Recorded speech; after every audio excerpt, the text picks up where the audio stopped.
¿Qué tal, hermanos? Buenas noches. Hace ya algunos años mm, hay una, no sé si llamarlo disciplina o no, pero dentro del motociclismo hay una cosa que se llama stunt y básicamente son aquellas personas que se dedican a hacer acrobacias en la calle. Y conocí a una persona que tenía al menos 15 años de experiencia y era bastante reconocido en el medio por pues la técnica que tenía, porque era pues muy intrépido y hacía cosas pues bastante peligrosas, ¿no? Y en alguna ocasión lo llegué a ver hacer como cosas que sí la verdad sí sorprendían en la motocicleta. Y un día nos enteramos que pues murió en un accidente de motocicleta. Y obviamente pues yo me imaginé que había muerto pues haciendo alguna acrobacia, pero se murió yendo por las tortillas.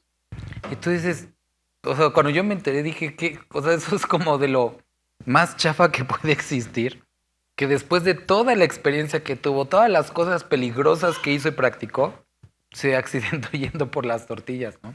Y hoy vamos a llegar a un capítulo en el que vemos a un hombre de Dios como en la cúspide de su, vamos a llamar, ministerio, de su carrera, y es ahí donde todo se echa a perder. Y uno dice, ay, o sea, como que sí, son tristes esas noticias, pero tenemos que recordar cuando nos acercamos a este capítulo que están puestos como recordatorio a todos nosotros. Incluso podemos encontrar en el Nuevo Testamento esta recomendación, el que crea estar firme, mire, pues que no caiga, ¿no? Y también encontramos muchas como recuerdos o recomendaciones de eso éramos antes, o todo eso puede pasarnos a todos nosotros. Entonces, lejos de acercarnos a este capítulo de una forma de jueces de David, tenemos que verlo como un ejemplo para cada uno de nosotros. Vamos a Segunda de Samuel, que hoy nos toca capítulo 11. Vamos a orar. Señor Jesús, queremos suplicarte que a través de esta lectura podamos encontrar, ver aquellos consejos, aquellas características, eso que tienes para hablarnos, Señor, y ayúdanos a permanecer firmes en ti, Padre bendito. En el nombre de tu Jesús. Amén.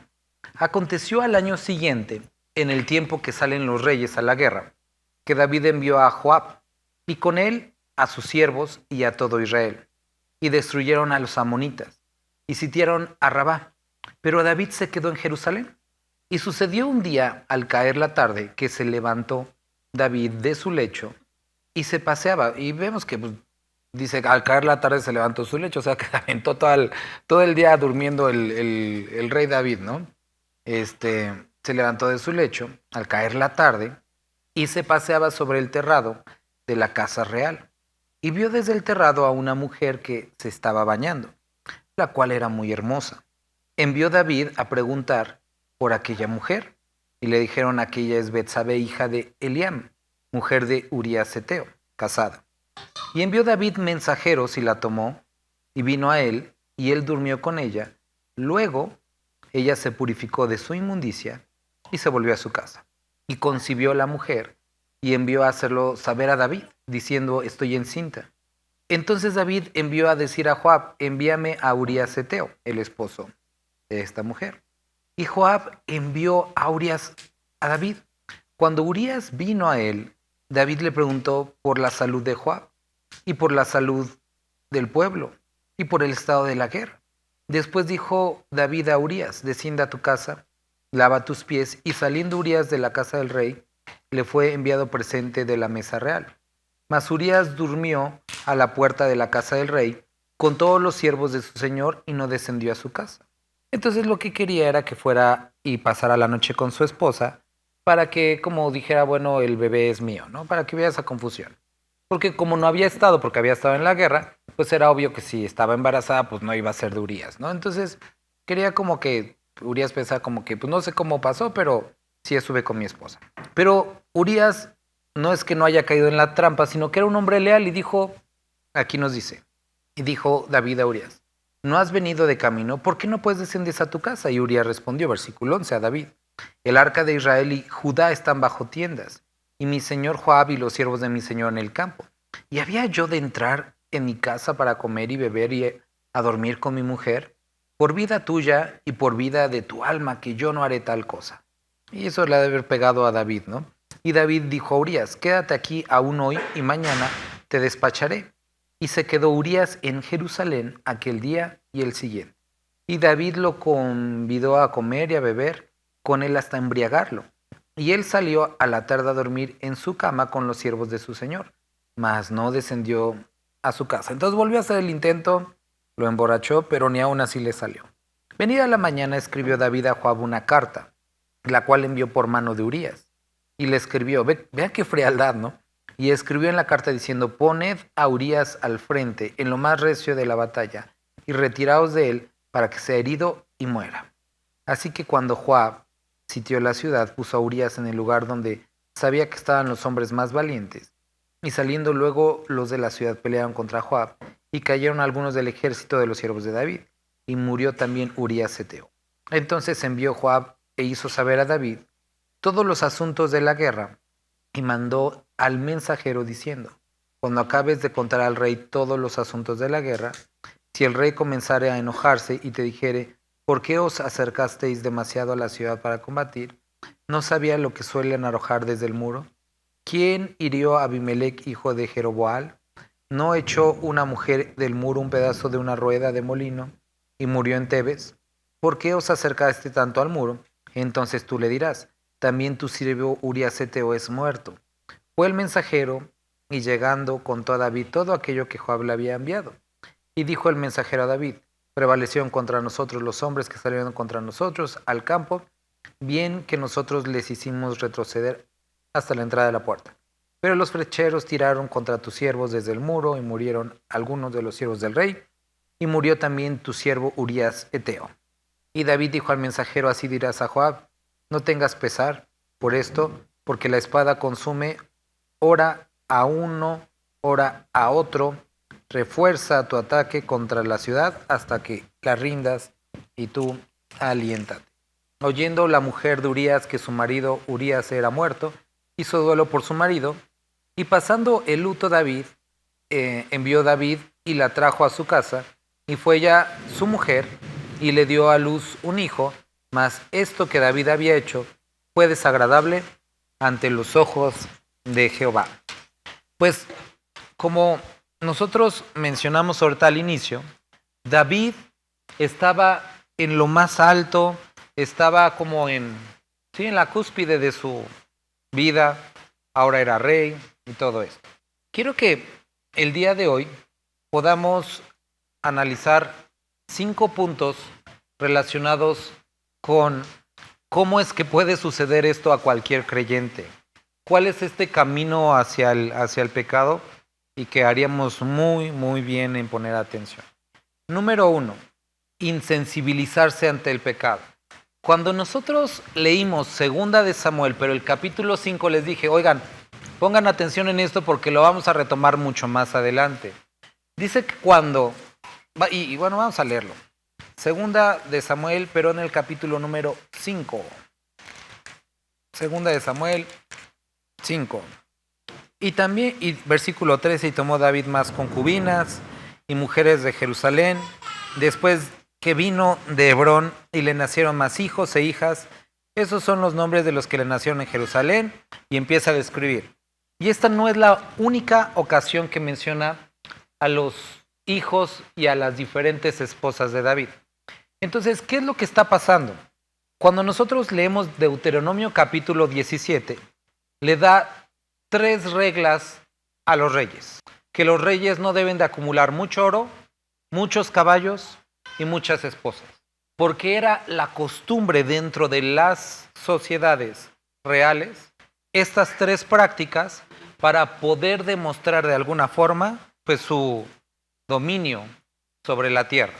Y lo que sucedió con David es que al ver, convivió con los filisteos, vio las otras tierras, conquistó varios reyes, y eso es algo que él notó y empezó no solamente a practicarlo, sino que dejó de verlo como algo malo. Y eso es un problema, eso es algo que puede llegar a pasar con nosotros, cuando aquello que en algún momento sabíamos que era incorrecto, por la comunión, por la cercanía al mundo, empezamos a dejar de ser sensibles o dejar de sentir ese rechazo hacia eso y lo empezamos a ver como algo no tan malo y después hasta algo normal. Y esta es la razón por la cual muchas veces posiblemente has escuchado de otras personas o lo has escuchado, que no se trata qué tan cerca puedes estar del pecado sin que se convierta en pecado. Se trata de alejarnos lo más posible. Porque el asunto es que en la medida que nos estamos acercando al pecado, hacia la línea de entre pecado y no pecado, empezamos a desensibilizarnos acerca de ese riesgo. Es lo que sucede, y ahorita les comentaba la historia de este cuate, ¿no? Que era experto en hacer acrobacias.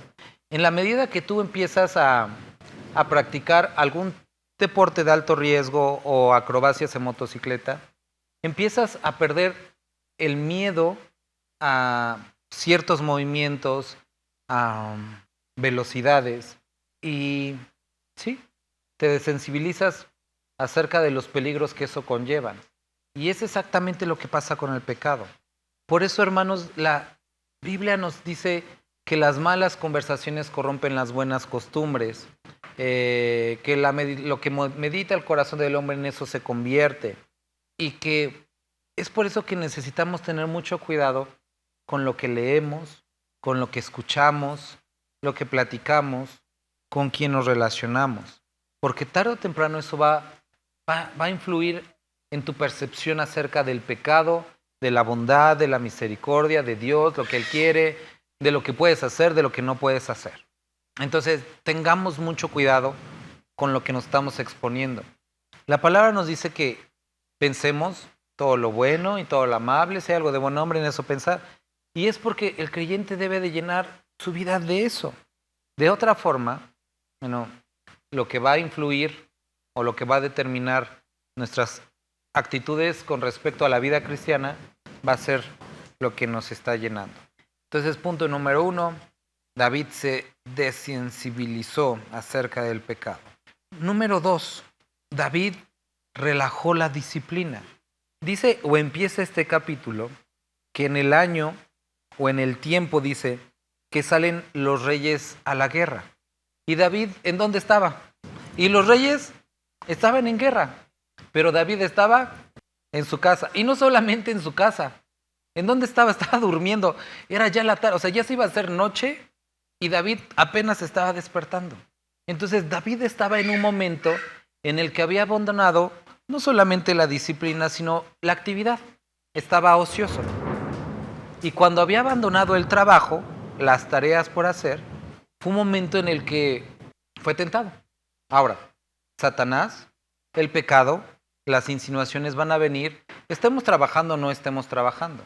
Pero es un hecho que cuando no tenemos actividad, somos más propensos en caer en esas circunstancias, porque no tenemos otra cosa que hacer. Entonces, queridos hermanos, no solamente es peligroso el desensibilizarse y estarse exponiendo al pecado, sino también cuando un creyente abandona su comunión con Dios y trayéndolo a nuestra vida, refleja estos momentos cuando dices, no puedo leer, no puedo orar, no puedo ir a la iglesia, no puedo tener comunión con mis hermanos en Cristo. Entonces, no solamente nos desensibilizamos del pecado, sino que ahora nuestra comunión es con el mundo. Y nos estamos poniendo en una posición en la que vamos a llamar un letargo espiritual, en el que no leemos, no oramos, no vamos a la iglesia y no tenemos comunión con otros creyentes. Y nos ponemos en una condición como perfecta para ser tentados. Tengamos cuidado con esos momentos. Ahora, ¿qué sucedió después? Dice que estaba durmiendo, se levantó y vio desde el terrado a una mujer que se estaba bañando, la cual era muy hermosa. ¿Hasta ese punto era pecado? Entonces, piensen en esto, porque esto es algo importante a veces. Y tenemos que a lo mejor como explicarlo de una manera cruda. Estaba en el techo y vio una mujer desnuda. ¿Era pecado en ese momento? O sea, no porque él no lo estaba buscando, vamos a decirlo de esa forma, sino volteó y se pudo haber volteado. Y hasta ese punto no era pecaminoso. El asunto fue lo que siguió después. se quedó viéndola y entendió que era hermosa. Y no solamente eso, sino que se transformó o pasó de una mirada como fugaz a quedarse viendo, a lujuria, convertirse o tener una actitud libidinosa y después un deseo. Y no solamente ya había pecado en quedarse viendo, sino que supo qué es lo que quería hacer.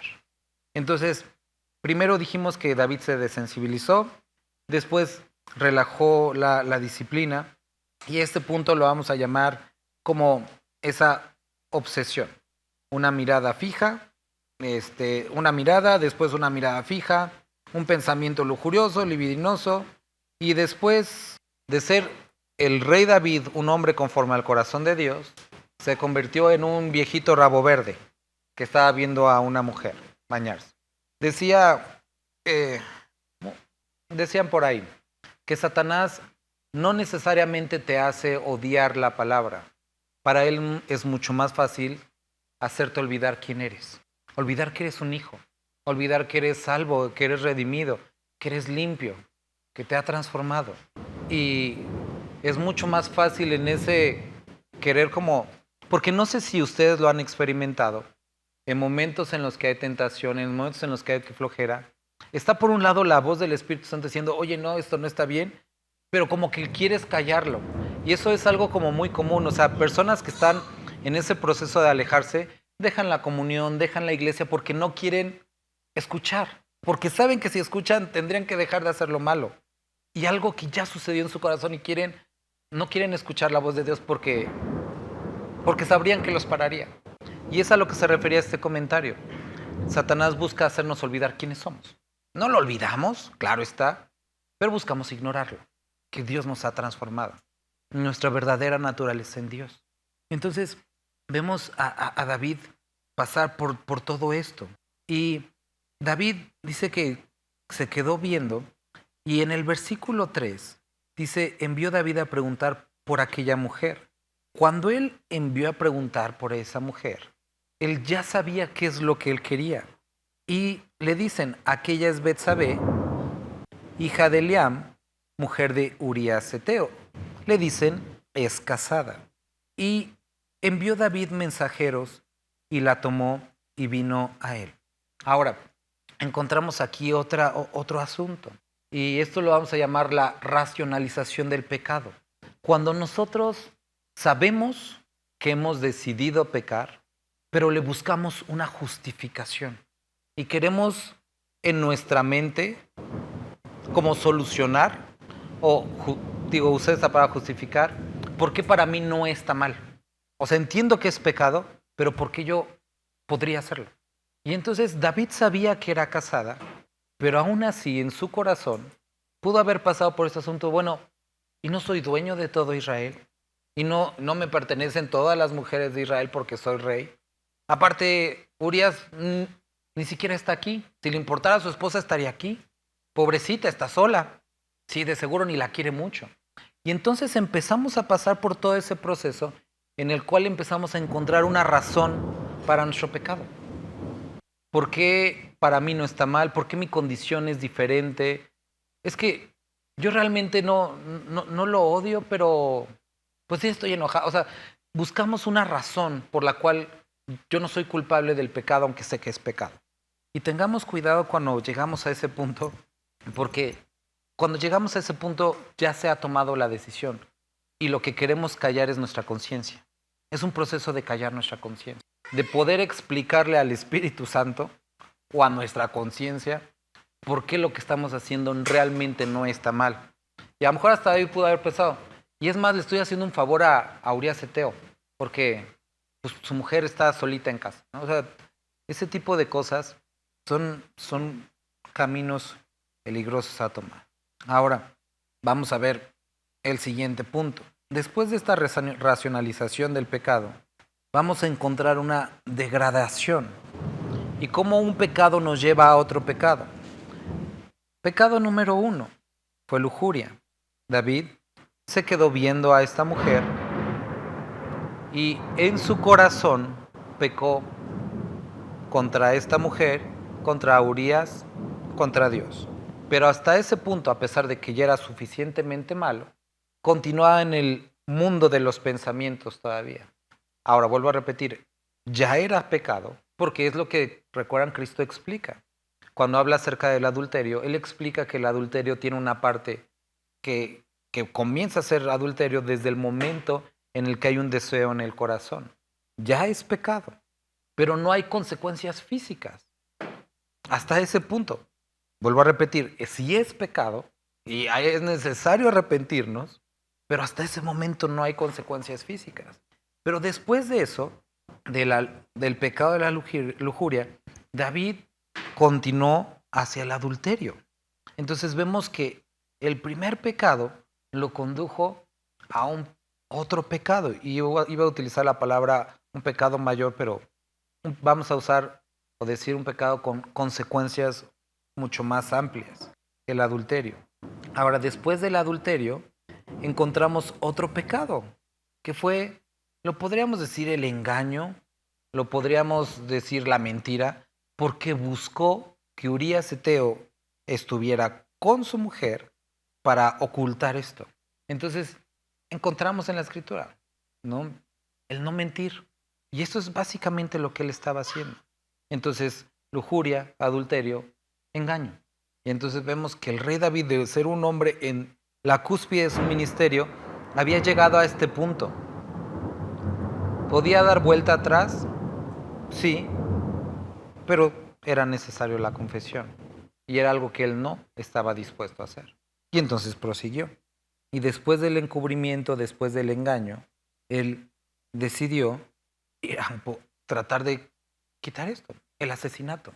Entonces, tenemos que ver cómo, y ahorita vamos a leer una porción en Romanos, pues esto no es algo únicamente que le pasa a David, esto es exactamente el camino que Satanás, que el enemigo quiere sobre nuestra vida, que un pecado sea solamente el inicio de la destrucción de nuestra vida. Entonces, llegó al punto del asesinato. Ahora, a pesar de que a lo mejor para todos los que estamos leyendo, esto ya es suficientemente malo, hay algo peor que podemos ver en los últimos versículos. Después de que asesina a Urías, en el versículo 27, ¿lo puede leer alguien? La última parte nos describe una condición, el endurecimiento del corazón. Cuando todo esto que había hecho, o sea, pudo haber, o sea, no sé, cuando envía la carta a través de Urías, o sea, totalmente traicionero, desleal, pero después de que asesina, él dijo, funcionó, logré lo que quería. Y trae a la mujer a su casa y vive con ella, como si nada hubiera pasado. Y llega a esta condición en la que su corazón no solamente había justificado la lujuria, no solamente había justificado el engaño y el asesinato, sino que no había remordimiento acerca de esta condición. La próxima semana que leamos el capítulo 12, cuando el profeta viene a confrontarlo, nos vamos a dar cuenta que David no tenía la intención de consultar a Jehová acerca de este asunto, ni de arrepentirse acerca de este asunto. Él estaba bien con lo que había sucedido. Y esto, hermanos, es una condición muy, muy, muy complicada. Y vamos al libro de Hebreos. Vamos a Hebreos capítulo 3.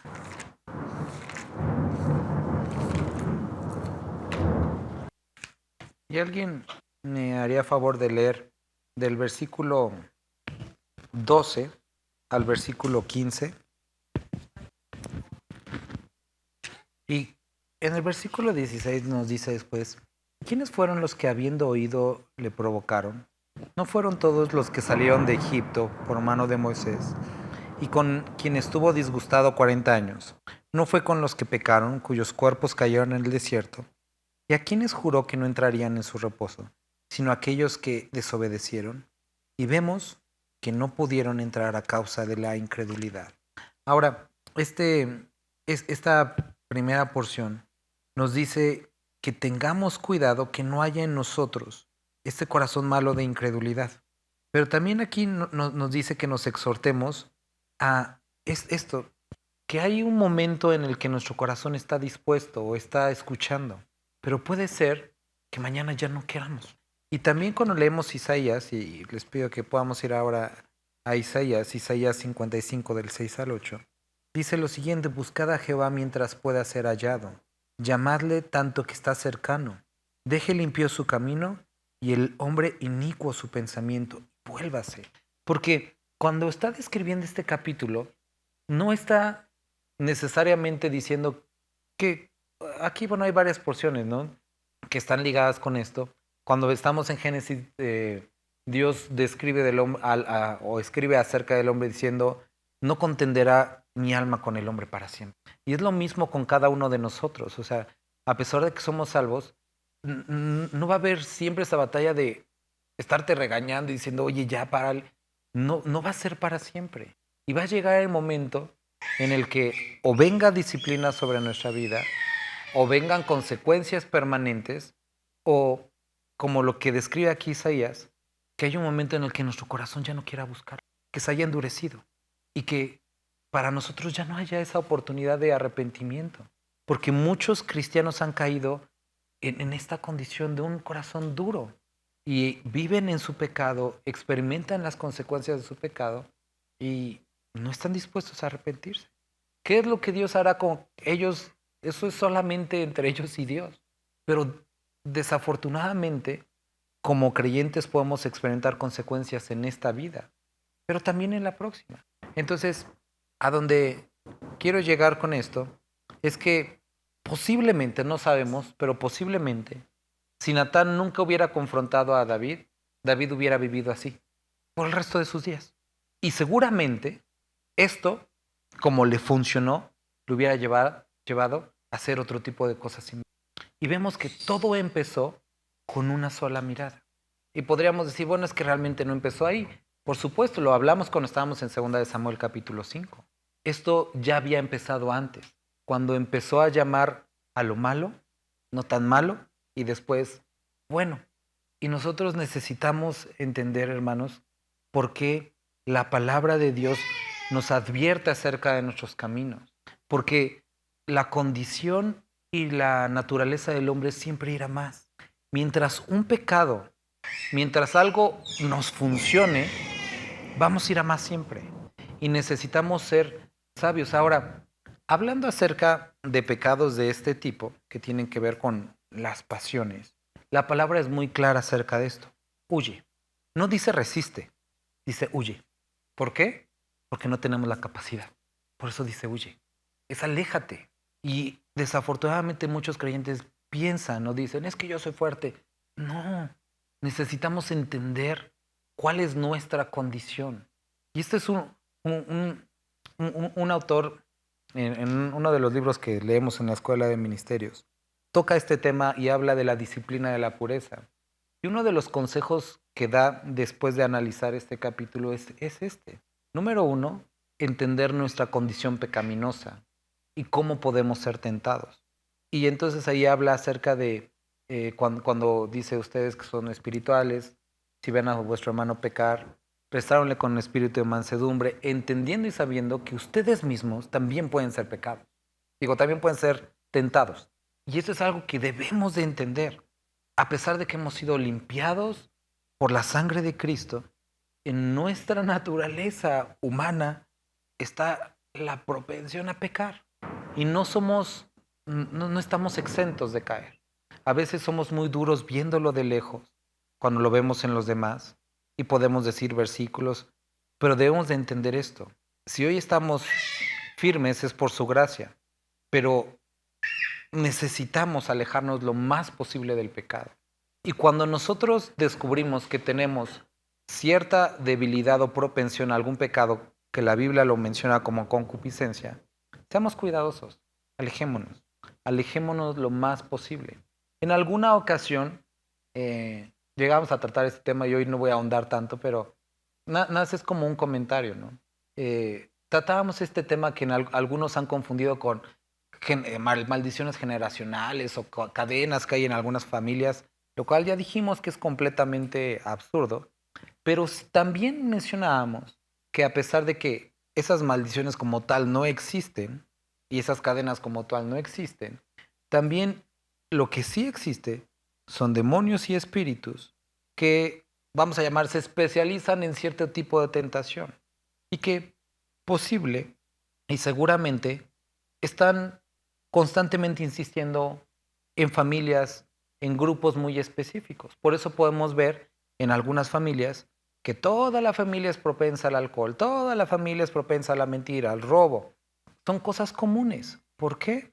Porque hay un espíritu que está como duro y dale, ¿no? ¿Qué es lo que nosotros tenemos que hacer? ¿Tener miedo? No, es lo que dice la palabra. Sométanse a Dios, resistan al diablo y él huirá de vosotros. Pero también dice acerca de las pasiones, huye.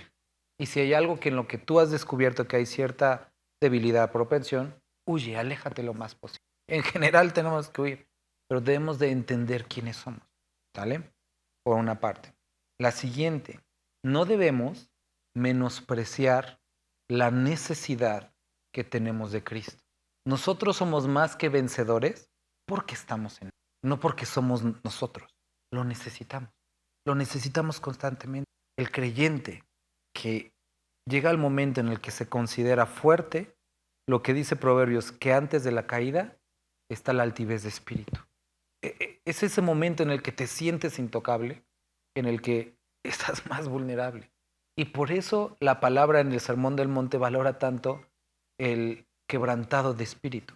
Por eso dice también en la Escritura que Dios hace su morada con el humilde y el quebrantado de espíritu. Porque ahí está Dios, en esa constante búsqueda y en esa constante necesidad. Y vemos que David tenía una actitud completamente diferente. Vamos a regresar a Samuel, a segunda de Samuel, a ver unos últimos detalles. Y para resumir y terminar. Recuerda, Dios no cambia. Lo que piensa del pecado tampoco cambia. No importa la época, no importa tu edad, no importa el contexto. El pecado es pecado. Hay un gran peligro en insensibilizarnos. ¿Cómo podemos evitar volvernos insensibles al pecado? Exponte a la pureza y a la santidad de Dios. Exponte a la palabra. Y eso va a cambiar tu perspectiva acerca del pecado.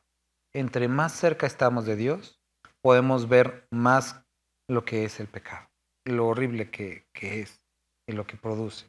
Número 2, decíamos que David relajó la disciplina.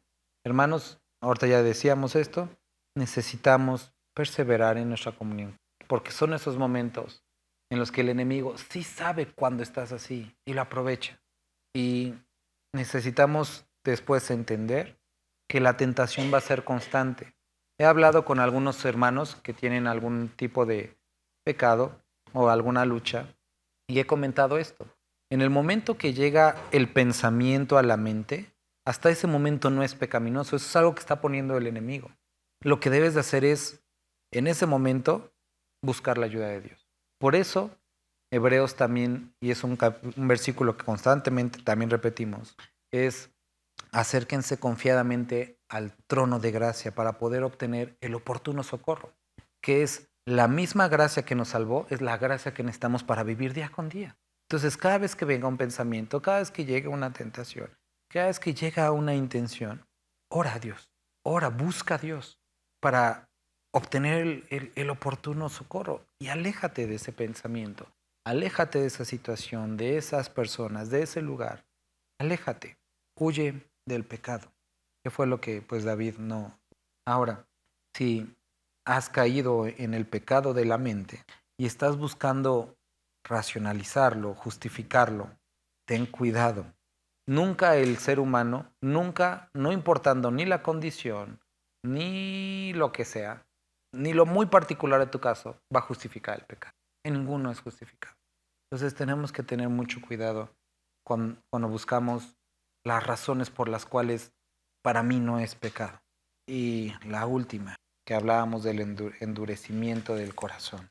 Si a través de este estudio que estamos leyendo el día de hoy, Dios, el Espíritu Santo, te ha recordado algún área en tu vida en la que has dado mucha oportunidad al enemigo. Vuelvo a recordar Hebreos. Mientras se dice hoy, déjame leértelo, dice, entre tanto que se dice, si oyeres hoy su voz, no endurezcáis vuestros corazones. Aprovecha estas oportunidades que Dios te da para escuchar y te vuelva a tocar un asunto, no lo calles. Busca llegar a tu casa el día de hoy y tratarlo con Dios. O ahorita que vamos a orar, trátalo con Dios. El arrepentimiento obviamente inicia con una decisión, se continúa con una oración, pero se concreta con decisiones, con acciones. Pero puedes empezar con una oración, puedes empezar con decidir. Entonces, si hay algo que Dios ha tocado en tu corazón el día de hoy, te animo a que podamos orar y lo pongamos delante de Dios. Vamos a terminar. Padre, muchas gracias porque a pesar de lo vergonzoso que a lo mejor es para David el que nos enteremos de todo lo que sucedió en su corazón y en su mente, ha sido puesto como ejemplo, no para la destrucción de su testimonio, sino la fragilidad de nuestra a veces convicción o nuestra certeza como seres humanos. Padre, hoy podemos ver este ejemplo y queremos suplicarte que en aquellas áreas en las que has hablado en nuestro corazón, te ruego por cada uno de los que estamos aquí, podamos ir al arrepentimiento, Señor, y que podamos tomar esa decisión de agradarte. Padre, que aunque sean cosas pequeñas o simples, en las que hayamos buscado justificación, en las que hayamos buscado una razón, Padre, que destruyas todo argumento y que todo pensamiento pueda ser llevado cautivo a la obediencia a ti. Señor, te suplico, si alguna de mis hermanas, hermanos, el día de hoy han prestado su oído a filosofías, pensamientos seductores, ideas que han menospreciado lo que tu palabra dice, Señor, que puedan ser confrontados con tu verdad, Padre. Y no solamente vuelvo a repetir que todo argumento pueda ser destruido y que podamos volvernos a ti, Señor. Gracias por esta oportunidad, Padre bendito. En el nombre de tu Hijo Jesús. Amén.